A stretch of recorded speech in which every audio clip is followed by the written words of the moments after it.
Good morning, it's James. I do hope and pray this message finds you and your loved ones peaceful, thriving, and well. Thank you for your time. Thank you for your energy. Thanks for being here this morning. I am so excited to share something with you, but I'm actually going to begin by doing a kind of a little bit of role play. And I'm actually going to ask you just to watch me do something that hopefully every single one of us has some kind of experience with most every single day, and probably 6, 7, 8 times a day, according to research, that we do this.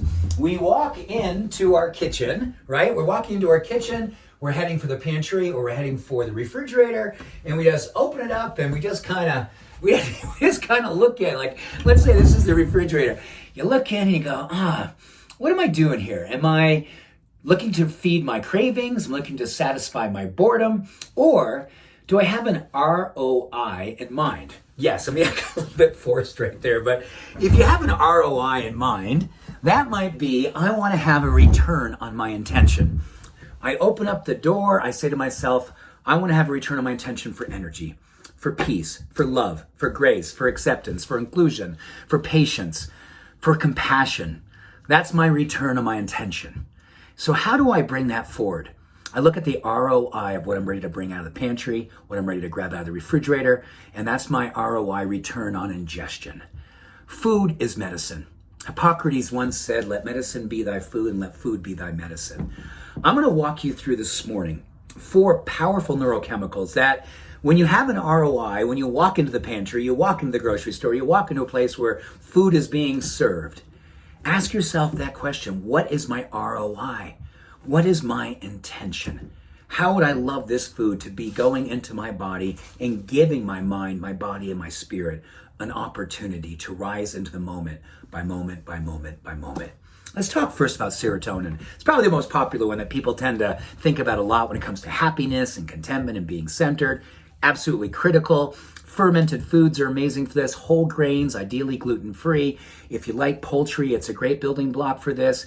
There are so many wonderful ways to build serotonin. Interesting enough, legumes like lentils, and I'm going to give a shout out for one of my favorite sources of serotonin building is avocados. So throwing an avocado into a smoothie, having a whole avocado or taking a half and just scooping it out, a little bit of turmeric and pink Himalayan sea salt on there. Oh my gosh, what an awesome thing to do when you're kind of losing your ROI and feeling like, oh my gosh, I'm melting down here a little bit. This is a beautiful way to regain your composure and your sense of centeredness. Number 2, this is beautiful, dopamine.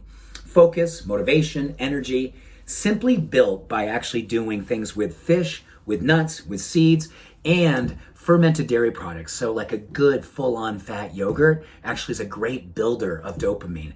And this is a wonderful way of kind of giving yourself that energy and that motivation, that confidence to go out in the world. So those kinds of foods first thing in the morning, great way to go out into the day.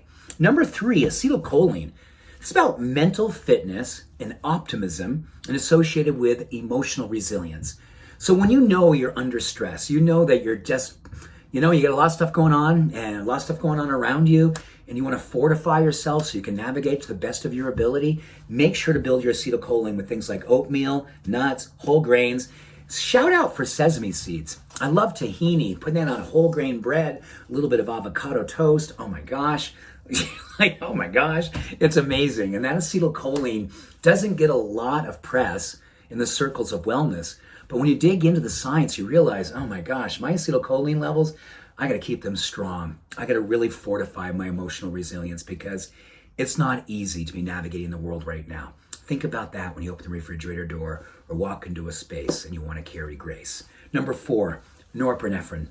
That's all about motivation and confidence. Also, it's about energy.